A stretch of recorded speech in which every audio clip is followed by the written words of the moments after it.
पाप नहीं, लेकिन दूसरा मार देगा इसलिए मैं मर जाऊं, ये महाघात है। कहीं भी पूरा जैनागम छान लिया, कहीं भी छूट नहीं दी। इसलिए यहां मन से, वचन से, काय से किसी भी परिस्थिति में मरने का भाव नहीं करना। आज का नियम, आज का व्रत, आज का संकल्प जगत के लिए आज का मोटिवेशन मुख्य रूप से है। तुम कोई परिस्थिति मेरे सामने मत रखना, कैसी भी परिस्थिति हो। अब तुम बहुत सारा, महाराज जी ये परिस्थिति आ जाए तो, ये बीमारी आ जाए तो, शरीर में वेदनाएं हैं तो, नार की, मैं कुछ नहीं सुनूंगा।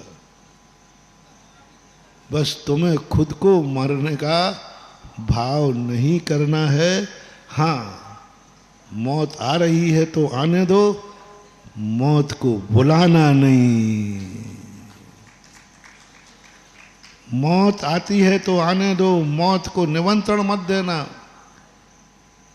मौत आती है तो कोई लाखों वर्षों तक जीऊं या मृत्यु आ जाए, उसी कोई, लेकिन मरने का भाव नहीं करना। उसका अभ्यास शुरू करो। प्राण 10 होते हैं। पहला प्राण आपकी तरफ से शुरू करता हूं, मन। ऐसा टेंशन, ऐसा चिंतन, ऐसा चिंताएं जिससे मन विक्षिप्त हो गया। मन का घात नहीं करना। जिस समय तुम टेंशन में हो, मन घात हो रहा है, मन बल है, मन की शक्ति इतना बल है कि तुम इतने टेंशन में चले गए कि तुम्हारा माथा गर्म हो गया, माथा फट रहा है, चिड़चिड़ापन आ रहा है, क्रोध में बकबका रहे हो। तुम उस समय हत्यारे हो अपने मन के। उस समय तुम्हें नरक गति का आश्रय हो रहा है। जिस समय तुमने मन को इतना टेंशन दे दिया कि माथा गर्म हो रहा, चिड़चिड़ापन आ गए, गाली बकने लगे, बुरे भाव करने लगे,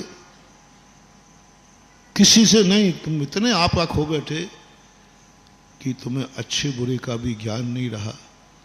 तुम इतना आपा खो बैठे, इतना आपा खो बैठे कि जिस टीवी को कल नया खरीद के लाए थे, बोल दो ना, बोल दो उसी को उठा करके, होता है कि नहीं होता, घर के बर्तन उठा के फेंक दे। और तो और जो हमारे कुटुंबी जन थे, जो हमें प्राणों से प्यारे थे, तुम इतने विक्षिप्त हो गए कि उन्हीं का सिर फोड़ दिया। उन्हीं को तुमने गालियां देना शुरू कर दिया। अपनों को, अपनों को, दुश्मन को नहीं। मैं गाली को बुरा नहीं मानता हूं, गाली अच्छी है, लेकिन दुश्मन के लिए गाली अच्छी है। अपनों के लिए गाली देते हो तो उस समय तुम्हें नरक गति का बंध होता है। उस समय यदि आयु बंद हो गया तो सीधे नरक में पधारोगे। गाली देने से क्या नरक होता है? नहीं, गाली देने से तो नहीं होता है, लेकिन तुम इतने विवेकहीन हो गए कि तुमने अपनों को भी गाली दे डाली। तुमने बेटे को गाली दे डाली, तुमने पत्नी को गाली दे डाली, माँ की गाली दे दी। पत्नी की माँ कौन है? बोलो ना। सासू। सासू माँ होती है कि नहीं? आप लोग माँ जी बोलते हो ना, माँ जी। उसके प्रति तुम इतना विवेक खो बैठे, इतना विवेक खो बैठे, तुम्हें यही ज्ञान नहीं रहा कि कौन है। मोटिवेशन कम से कम आज अपने मन घात के लिए एक नियम ले लो। मैं कभी अपनों का घात, अपनों को गालियां नहीं दूंगा। इतना विक्षिप्त नहीं हो जाऊंगा कि अपनों पर ही हाथ उठा दूं, उनका सिर फोड़ दूं, अपना ही टीवी फेंक दूं, अपने ही बर्तन फेंक दूं। घर में ही तुम महाभारत कर देते हो। महाभारत सिखाऊंगा मैं तो, महाभारत भी सिखाऊंगा, लेकिन अपनों से नहीं। तुम घर में ही महाभारत बना देते हो, तुम भाई भाई में महाभारत बना देते हो, तुम परिवार में एक दूसरे में, कितने घर हैं जिन घरों में दुश्मनों से नहीं, पड़ोसी से नहीं, अपनों से ही महाभारत है। हो रहा है घरों में कि नहीं? कितने घर है? पड़ोसी से नहीं, पाकिस्तान से नहीं, किसी दूसरे से नहीं। हद तो जब होती है मियां बीवी में महाभारत मचा है। कुछ गलत हो तो आप शाम को जिज्ञासा कर लेना। ऐसे घर हैं कि नहीं जिसमें अशांति है, घर में किसी दूसरे कारण आपसी दोनों मियां बीवी में? ऐसे घर हैं कि नहीं? बस आज मैं यही चाहूंगा, चातुर्मास स्थापना के प्रथम दिवस पर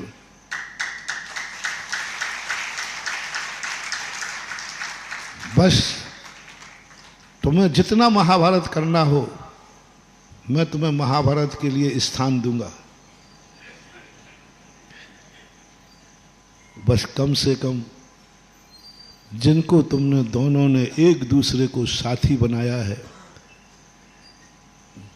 जिंदगी भर जीने का और जिंदगी भर मरने का, बस उन तुम दोनों कभी एक दूसरे में महाभारत मत करना, एक दूसरे से क्रोध मत करना, एक दूसरे का नाश मत करना, एक दूसरे को दुख देने का भाव मत करना, एक दूसरे के प्रति बुरा मत विचारना, एक दूसरे पर क्रोध मत करना। दाम्पत्य जीवन प्रेम के लिए मिलता है, क्रोध के लिए नहीं। दाम्पत्य जीवन प्रेम के लिए होता है, मान के लिए नहीं।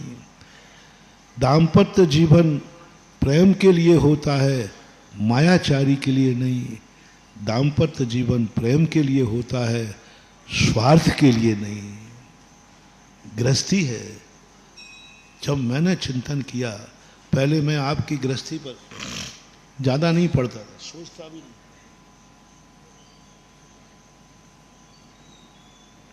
तुम्हारी गृहस्थी तुम जानो, में क्या लेना है। लेकिन जब पूज्यवर रविशरण महाराज, पूज्यवर जिनसेन स्वामी ने महापुराण में, जब तुम गृहस्थ जीवन अपनाओ तो मंदिर में भगवान के सामने साक्षी पूर्वक, दीक्षा तो फिर भी समझ में आती है भगवान के सामने, लेकिन शादी भगवान के सामने न स्तब्ध रह गया। मैंने कहीं कहीं गुरुदेव से चूक तो नहीं हो गई, कहीं कुछ गलत तो नहीं लिखा गया। 10 बार पढ़ा और अन्य आचार्यों को पढ़ा, सबकी एक ही मत। मैंने कि अब चूक नहीं हो सकती। तब मैंने समझा, तब मैंने चिंतन शुरू किया कि जो कार्य भगवान के सामने करने को कहा जाए वो पाप तो नहीं हो सकता। बोलो, शेयर करो बंधु। जिस कार्य के लिए जिनवाणी गुरु महाराज भगवान के सामने को करने को कहें, क्या वह पाप हो सकता है? कभी नहीं हो सकता। यदि पाप होता तो भगवान के सामने करने को कहा ही नहीं जाता। सुनो रे महानुभाव, तुम क्या समझ रहे हो धर्म को? जिनवाणी कह रही है कि ये कार्य तुम गृहस्थी अपना रहे हो, भगवान के साक्षी पूर्वक, भगवान की मूर्ति शब्द का प्रयोग किया। जिनेन्द्र देव की मूर्ति के समक्ष गृहस्थ जीवन स्वीकार करें, पाप तो नहीं हो सकता।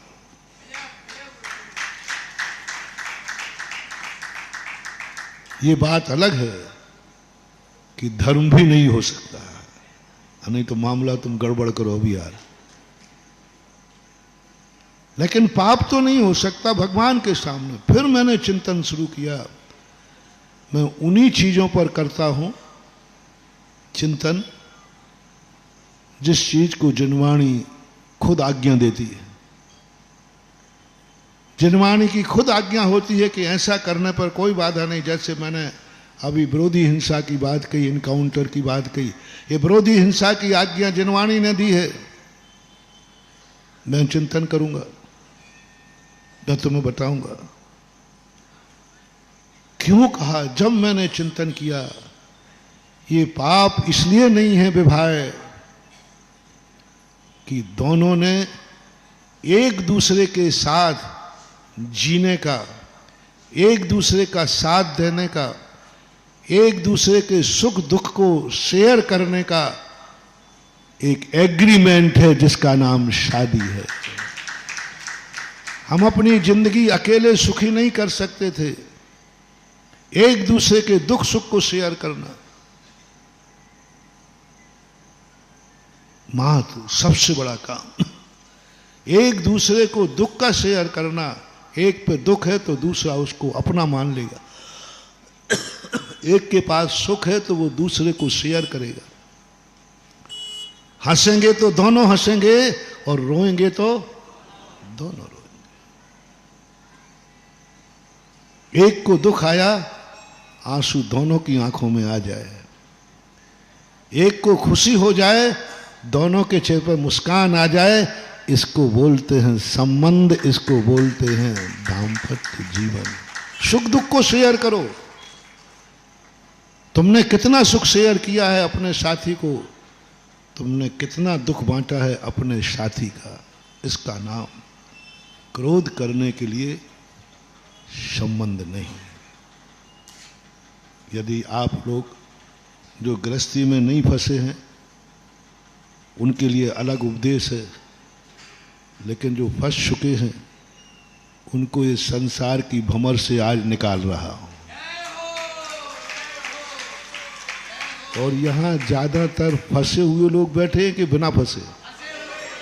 बिना फंसे को तुम हमारे पंडाल में आने नहीं दोगे। सब फंसे फंसाए लोग आते हैं। कोई बात। भक्तांबर के पहले ही श्लोक में कहा कि भगवान हस्तावलंबन आप हैं, सम्यक प्रणम में जिन पाद युगाम युगादा वालम वनम भव जले ताम जना। संसार के पतितों को संसार सागर से निकालना ही गुरु का सच्चा उपदेश होता है। तो आप फंस चुके हो, बस एक संकल्प कर लो दोनों कि दोनों का संबंध एक दूसरे पर क्रोध करने के लिए नहीं हुआ। हम दोनों एक दूसरे पर कभी भी क्रोध नहीं करेंगे। गलती होगी तो हम एक दूसरे की सुधारेंगे, समझाएंगे, एक दूसरे की मानेंगे और एक दूसरे से गलती होते ही क्रोध करने की अपेक्षा आई एम सॉरी प्लीज, गलती हो गई। क्रोध मत होने दो। दोनों व्यक्तियों में क्रोध मत होने दो। क्रोध आने के पहले ही एक्सेप्ट कर लो, हाँ मेरे से गलती हो गई। तुम क्या करते हो गई गलती तो क्या करें बताओ, बस क्रोध चालू हो जाए। गलती हो गई तो हो गई, सबसे होती है ईगो पॉइंट। यदि दोनों लोग ये मान लें गलती हो गई तो क्रोध ना आ पाए सामने वाले को, उसके पहले कह दो आई एम, गलती हो गई, ये नहीं होना चाहिए था। मैं कहता हूं 50% तो क्रोध हो जाएगा कि नहीं? तुरंत खत्म हो जाएगा, तुरंत। हाँ गलती हुई, मेरे हाथ से गिलास टूट गया, गलती हुई, नहीं टूटना चाहिए, मेरी गलती है, मैं अपना अपराध स्वीकार करता हूं। सामने वाला ये पैटर्न आप लोग अपनाओ। दुश्मनों से क्षमा नहीं मंगवा रहा हूं, उसको मैं क्षमा वाणी के दिन देखूंगा। अभी किससे क्षमा मंगवा रहा हूं? दोनों। सारी दुनिया की क्षमा वाणियां हमने मना ली, दुश्मनों से क्षमा की बातें कर ली, लेकिन मियाँ बीवी आज तक दोनों क्षमा वाणी नहीं सीख पाए। दोनों एक दूसरे से ना क्षमा मांग पाते हैं और न क्षमा कर पाते हैं। बस थोड़ी सी गलती हुई, आग बबूला। और सुनो रे, बहुत बड़ी बात कह रहा हूं, इसलिए कह रहा हूं कि जिनवाणी में दाम्पत्य जीवन मंदिर में भगवान के सामने कहा है, इसलिए मुझे तुम्हें यह उपदेश देने का अधिकार बनता है कि तुम्हें ये सिखा दूं कि दाम्पत्य जीवन क्या। आज नियम करो, दोनों लोग एक नियम करें, शादी के पहले या शादी के बाद या आज सभा में, हमसे गलती होने पर सबसे पहले मैं क्षमा मांगूंगा। पुरुष हो या महिला हो, इसमें कोई छोटा बड़ा नहीं है। जिससे गलती होगी वो तुरंत क्या कहेगा? क्षमा हो, मेरी गलती हो गई। और थोड़ा सा बता दो, अब हो गई गलती, ठीक है, तुम मुझे जो सजा देना हो दे दो। तो दो थप्पड़ मारना है दे दो, वो मारेगा ही नहीं। फिर प्रायश्चित ले लो, गुरु के पास नहीं, उधर ले लो आपसी में एक दूसरे से। पुरुष से कभी गलती हो जाए, होती है, पत्नी तुम्हारे ऊपर आग बबूला ना हो पाए, तुम्हारे संबंध में मैंने ये सोचा सुना है, वो आग बबूला नहीं हो पाए, उसकी पहले हाथ जोड़ करके क्षमा मांग लो, मेरी से गलती हो गई। और यदि ज़्यादा गलती हो गई तो सुन रहे हो श्रीमान, पत्नी से कह दो तुझे जो सजा देना हो तू दे दे। यदि बराबरी का संबंध है तो पुरुष को भी पत्नी से सजा लेने का हिम्मत होना चाहिए, तो गृहस्थी में प्रवेश करो, नहीं तो सीधा श्रीफल चढ़ाओ और बाबा जी बनो। किससे सजा लेना है? अदालत में नहीं, गुरु से नहीं, मंदिर में नहीं। गलती होने पर तुम्हारे पार्टनर से तुम्हें माफी मांगना है और सजा मांगना है तुम्हें। पुरुष को कह रहा हूं, महिला तो फिर भी मान जाएगी, लेकिन तुम अकड़ू हो ना। पुरुष से पहले कह रहा हूं, सबसे पहले तुम्हारे से गलतियां होती हैं। वह गलतियां तुम करते हो जो तुम्हारी पत्नी को पसंद नहीं है, जिससे वो दुखी है, जिससे उसको क्रोध आता है, जिस कारण वो तुमसे नाराज रहती है। ऐसी गलतियां पुरुष प्रायः करता है। मेरे पास ऐसे बहुत सारे केस आते हैं, इसलिए मुझे पता है। ऐसी गलतियां जिससे तुम्हारी पत्नी तुमसे नाराज होती है, वह गलती होने पर ईगो पॉइंट मत बताओ, हो गई गलती तो हो गई, क्या कर लेगी तू, क्या कर लेगी। बस जैसे ही तुमने ये कहा, उसी समय आज गुरु का वचन भी ले लो, उसी समय तुम्हें नरक गति का बंद हो रहा है। नरक गति का सीधा बंद हो, आयु बंद हो गया तो सीधे पहुंचोगे नरक में, कोई नहीं रोक सकता।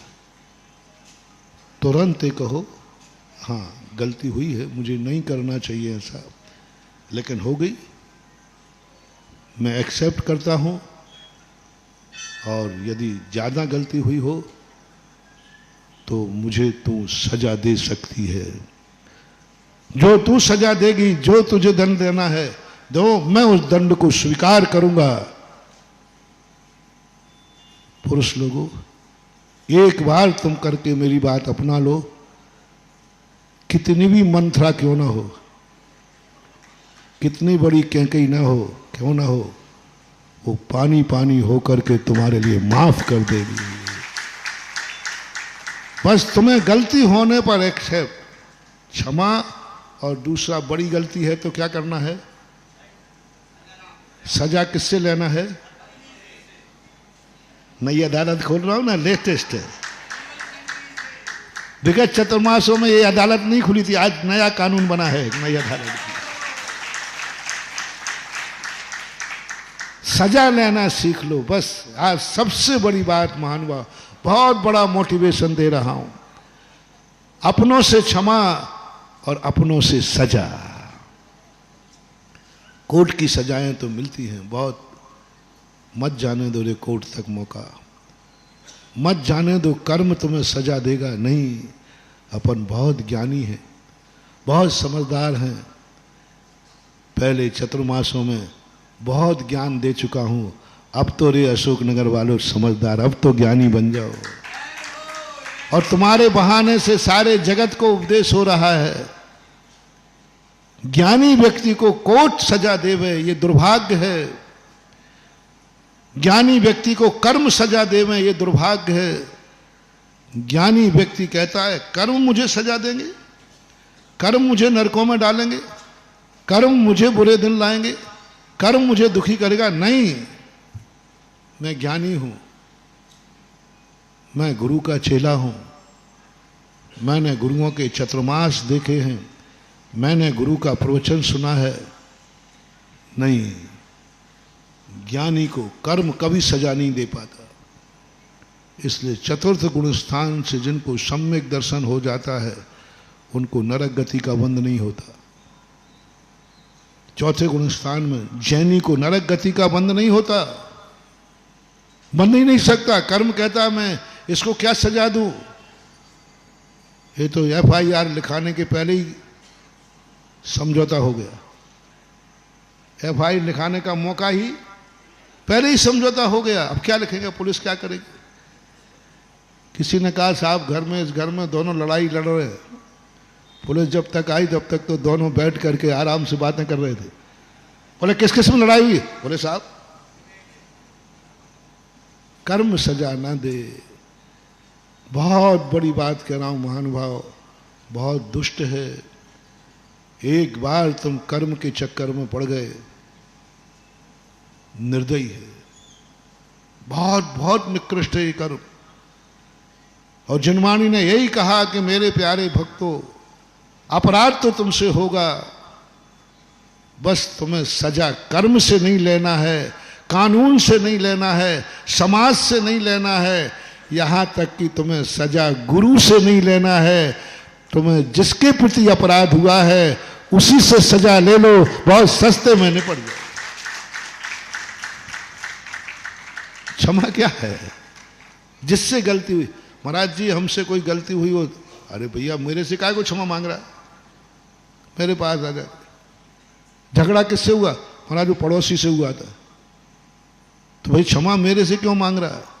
सबसे बड़ा ज्ञानी का लक्षण, सबसे बड़ी तुम्हें बहुत बड़े भविष्य के अंधकार से बचा रहा हूं। जो तुम्हारी हरकतों से दुखी हुआ है, और वो भी अपना व्यक्ति, दुश्मन नहीं, दुश्मन की बात कभी बाद में करूंगा, कोई भी अपना व्यक्ति दुखी हुआ है उससे आप अपना अपराध कबूल कर लीजिए और हिम्मत हो तो ये कह दीजिए इसकी आप जो सजा दोगे मुझे मंजूर है। जो मैंने पति पत्नी की बात कही, पुरुष से सीख ले। जिन घरों को तुम कह रहे हो घर में आकर के इसने डायन ने सारा नरक बना दिया, मैं उसी डायन को देवी बना दूंगा, आप भर मान जाइए। जिसको तुम डायन कहते हो, जिसको क्या क्या टाइटल तुम देते हो, उसी नारी को वह घर की देवी बनेगी। तो मात्र मेरी दो बातें मान लो, जब भी वो तुमसे असंतुष्ट हो, जब भी तुम्हारी किसी हरकत से उसको बुरा लगे, जब भी तुम्हारी संबंध में कोई बुराई उसको पता चले, तो उसके सामने तुम क्षमा मांगने की हिम्मत करो। कोई कठिन मंत्र नहीं दे रहा हूं, और सजा की घोषणा तुम्हें करना है। तू मुझे सजा दे क्योंकि मेरे कारण से तू दुखी हुई है, मेरी बुराई से तुझे दुख हुआ है, मुझे सजा दो। पुरुष लोग शेयर करो, मुझे बताओ इतना कहने के बाद तुम्हारी पत्नी का क्या रूप रहेगा। सब लोग अपनी अपनी पत्नियों के संबंध में बोले, देखें तो सही तुम्हारी श्रीमती है कैसी, मैं तो देखूं जरा। सभी लोगों से पूछ रहा हूं, ये दो बातें कहने पर मेरी गलती हुई, मुझे ऐसा नहीं करना चाहिए था, और मैं तुझसे क्षमा मांगता हूं और मुझे सजा दो। और तीसरा शब्द और बोल देना यदि और महान हो, भविष्य में अब ये गलती। ये तीन बातों में कौन व्यक्ति है जो तीन बातें कहने के बाद उसकी पत्नी उस पर क्रोध करेगी,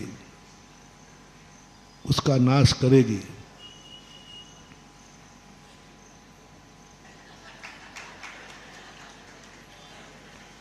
चलो स्टेज पे वालों से पूछ लेते मुझे जाना है। बोल रहे सल्ला, तू ही बोल दे। कासल, लाभ जी, रविकांत, इतने पे भी तुम्हारी पत्नी आग बबूला रहेगी? सेठी जी, गुलाब जी, ऊपर वालों से पूछने ही नहीं तो है ही नहीं दंत बंद। मनोज बोला, आना, ये प्रतिनिधि पूछ लिया, आप लोग भाई अब तो दोनों ही पास पास बैठे हो। मुझे विश्वास है और विश्वास बता दो, यदि तुम्हारी भक्ति पत्नी मेरी भक्तन है, उसने स्वप्न में भी कभी नमोस्तु किया है, मेरा नाम लिया है, तो तीन बातों के बाद यदि उसको उसके बावजूद भी वो क्रोध करे तो उसका नाम मुझे बताना, मैं अपने रजिस्टर में से उसका नाम काट दूंगा, निकाल दूंगा कि ऐसी नारी मेरी भक्तन हो ही नहीं सकती, जो अपनों के गलती होने पर स्वीकार करे, क्षमा मांगे, प्रायश्चित लेवे उसी से, और भविष्य में त्याग करे, उसके बावजूद भी जो माफ नहीं करे, ऐसी भक्तन का नाम मेरे लिए बतावे। आपको छूट दे रही है, अकेले में बता देना, मुझे विश्वास है। इसलिए आज के हर मेरे भक्त के, या तो आपका एक निर्णय करो, आप अपने बच्चों की, तुम तो फंस गए बेटा, बच गए, आज के बाद अशोकनगर का कोई भी माँ बाप अपने बच्चों की शादी नहीं करेगा।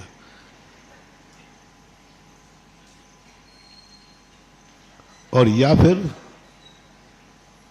जो जो शादी कर ली है और करोगे तो ये तीन नियम लेकर के करोगे, और ये तीनों नियम के साथ करोगे तो जाओ, मेरा आशीर्वाद है तुम्हारे लिए, गृहस्थी के लिए भी आशीर्वाद है, उस विवाह के लिए भी आशीर्वाद। जब भगवान के सामने तुम कर सकते हो तो मुझे आशीर्वाद देने में आपत्ति क्या है?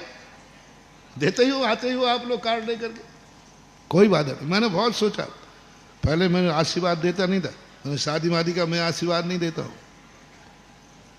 जब भगवान से मैंने पढ़ा, बोल बेटा जब मैं ही दे रहा हूं तो तुझे देने में क्या बाधा है?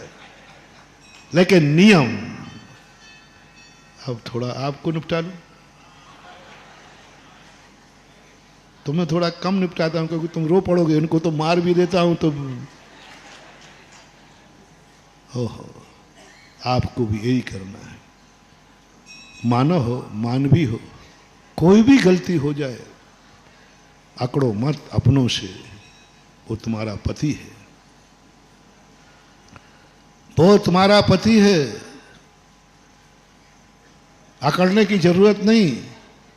गलती को एक्सेप्ट करो, क्षमा मांगो, और यदि उस पर भी नहीं माने तो ठीक है, मेरे से अपराध हुआ है, आप मुझे सजा दे सकते हो।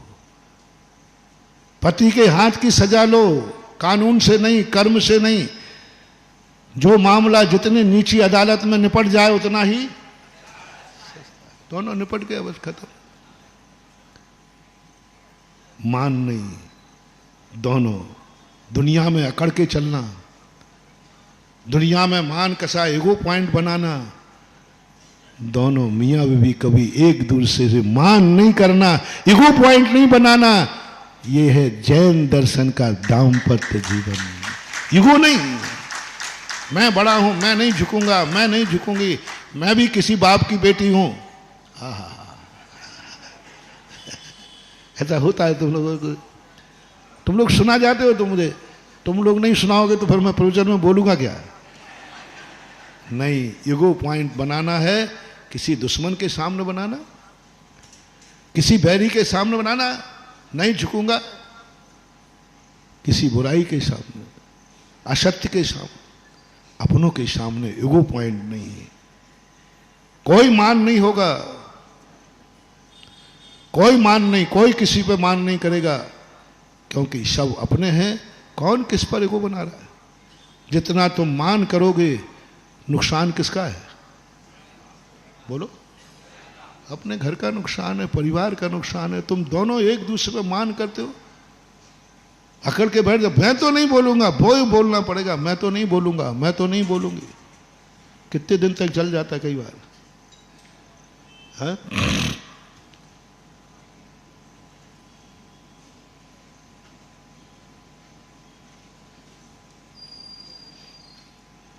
मान नहीं, मायाचारी,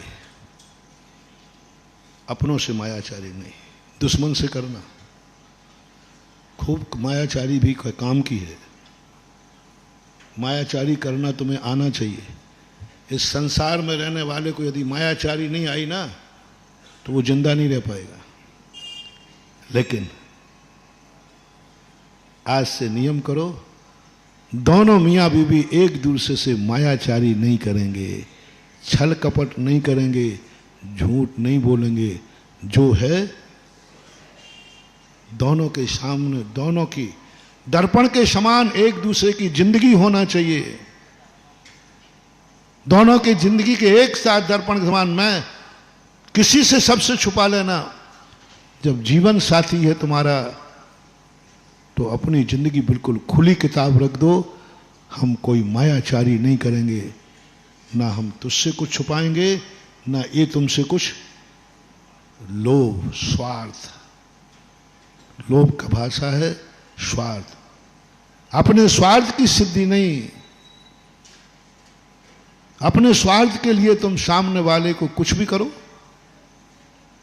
अपने लोभ के लिए, अपने स्वार्थ के लिए नहीं। अपनों के प्रति स्वार्थ नहीं, अपनों के प्रति जो भी कार्य करना है निस्वार्थ करना। कोई हमारा व्यक्तिगत स्वार्थ ना हो, सामने वाले का उपकार हो। ये आत्मघात, मन का घात तुम इतना बुरा कर रहे हो, मन इतना विक्षिप्त कर रहे हो। जो बात मैं कह रहा था कि अपनों को ही भूल जाते हो, अपनों की मर्यादा भूल जाते हो। और निकृष्ट कहूं, कई बार तुम इतने विक्षिप्त हो जाते हो कि बेटा माँ बाप के प्रति भी उल्टा सीधा हो जाता है कि नहीं भाई? इतना क्रोध कि तू बाप पे बरस पड़ा, इतना क्रोध कि मां को तुमने कर दिया। बेटा जिस